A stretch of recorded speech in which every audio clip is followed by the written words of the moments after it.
What's up guys? Welcome to the 3800 Daily. And today we're doing things a little bit different because we are getting our hands dirty. So I have torn down this engine already down to basically the block minus the oil pan. And we're gonna pull this front cover off and look to see how our timing gears look and get to pulling our cam and putting the new one in. So let's get started. All right, so check it out. This is our front cover right here. I've already got it loose. Getting the harmonic balancer off was a little bit of a task.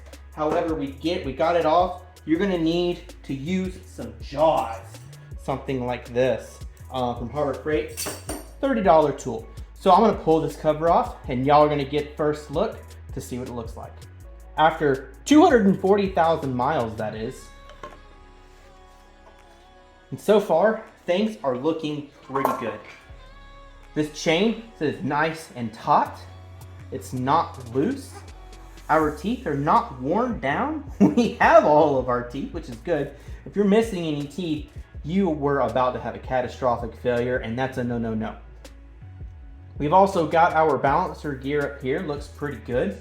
This right here also comes off. It sits right behind the harmonic balancer. This is your camshaft position sensor. It tracks this magnet right here.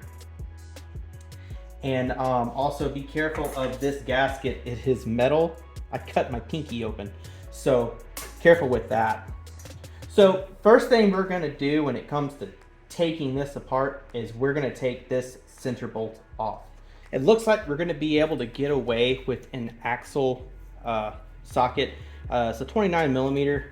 It's not the snuggest of things, but we might be able to get away with it. So once you break your cam bolt loose right here, I ended up using my big old Hercules impact. This was honestly the best way to get it off. But before you remove that bolt, you need to make sure that this top gear, there's a little dot right here, a reference point, and you're gonna make sure that dot is facing all the way down. Pretend this is a clock. Just like Terrell said in his video, this dot has to be at 6 o'clock.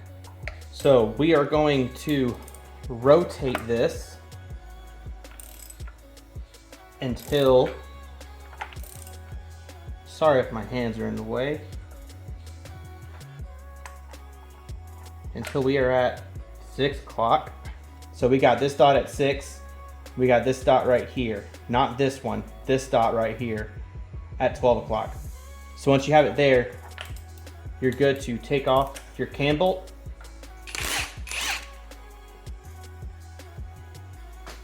and remove your tensioner right here.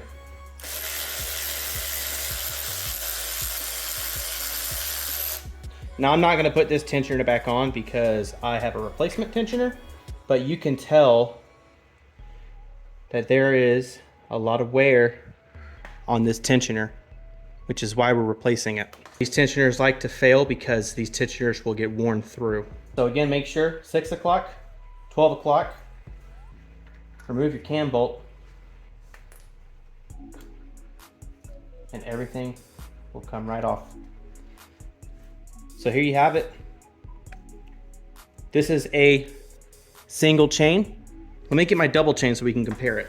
Check that out. That's a huge difference. This one is so much beefier than this one. I'm gonna take a picture of our dots right here on our balancer gear, so that way we can make sure we line this up for later. You want these lined up, otherwise your engine will be off balance. And then we're gonna use some torque bits right here to get this plate off, which holds our cam in place. These look to be like a T30. So we're gonna get this rigged up on our socket, get these bolts out. Please do not cut corners on these bolts because you will strip them. Don't use anything like this. Break them loose first, then use it. Keep this, we're gonna use this later. Oh, don't forget to pull your lifters. These are lifters, by the way. You gotta pull these out in order to pull the cam out. That's some pretty wear there. Those look nice. And this right here is your cam, ladies and gentlemen. So in order to get this cam out, you would want to reinsert reinsert your cam bolt, turn it like that, gives you something to hang on to. All right, after you get your lifters out, your cam will come out. Just be easy with it. Take your time, especially if you're gonna reuse it.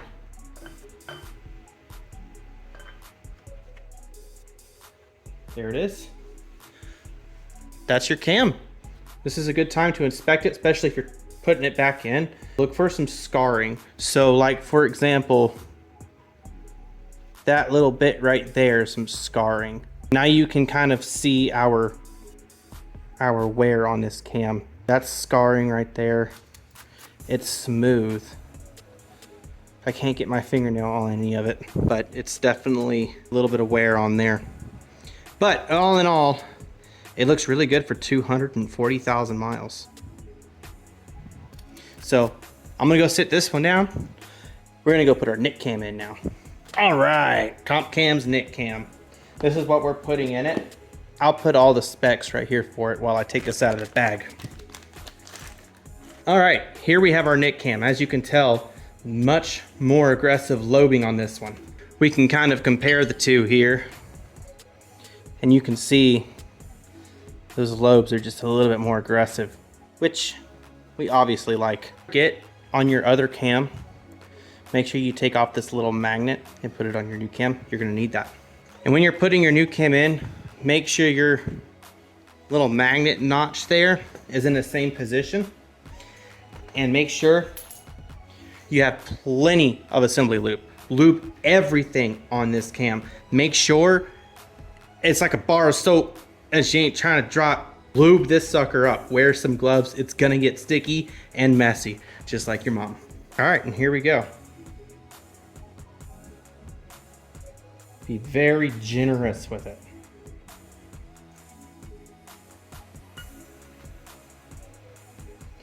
Be careful putting it in. You do not want to scar anything.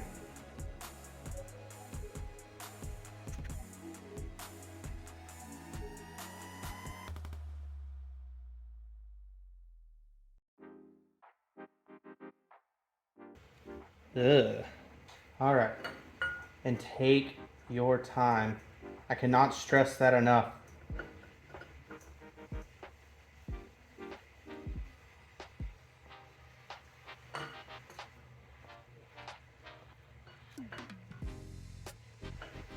There we go.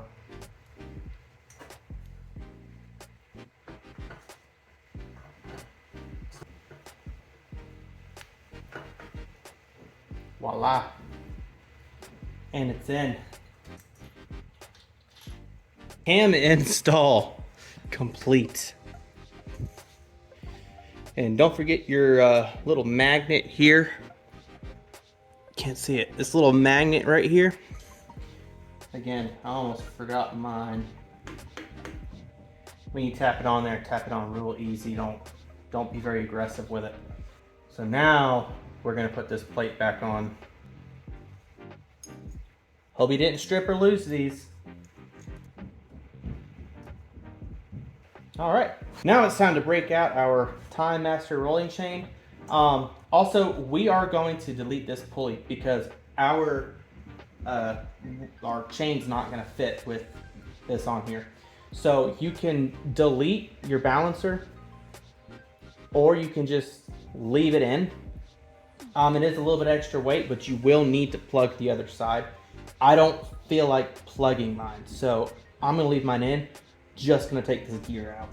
13, 16 will work for getting this one out. I just kind of stuck a crowbar in there. Don't damage the inside though. The chain. So I've heard people having some problems with installing these. They get a little difficult because this bottom gear doesn't like to slide on real easy.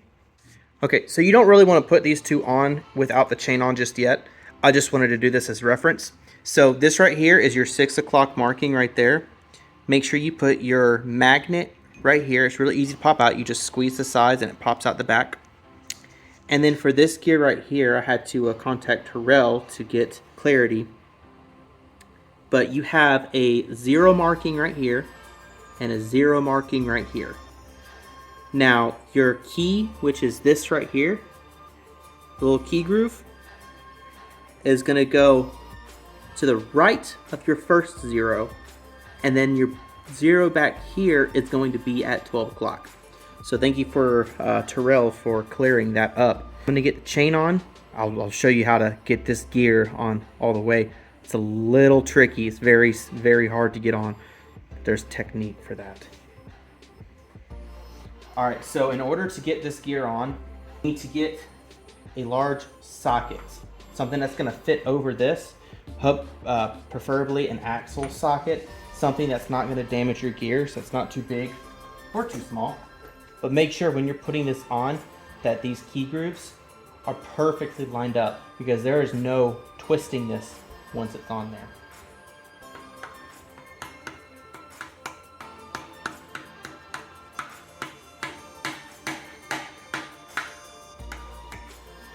All right, we're using a 35 now.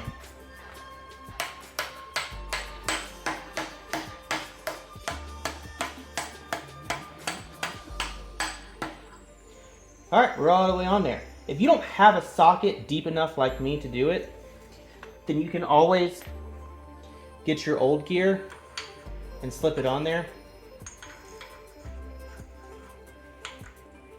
And use this one to help whack it on like so. So now we're gonna put our chain and our top gear on. Hopefully this goes well.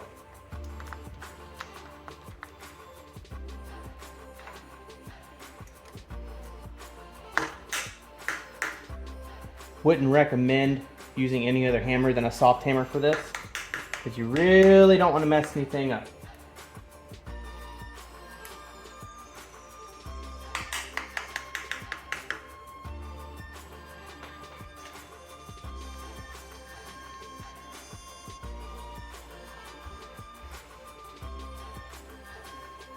All right, next we're going to put this one on.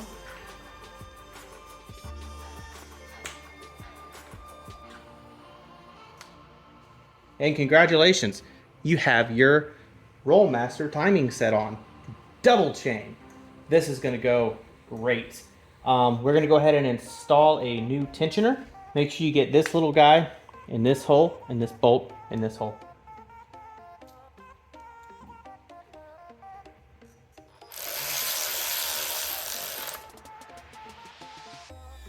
All right, new tensioner installed. Do not over torque this guy, it will strip.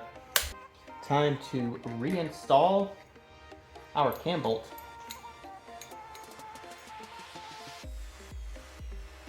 All right, we have our torque wrench set to 74 foot-pounds.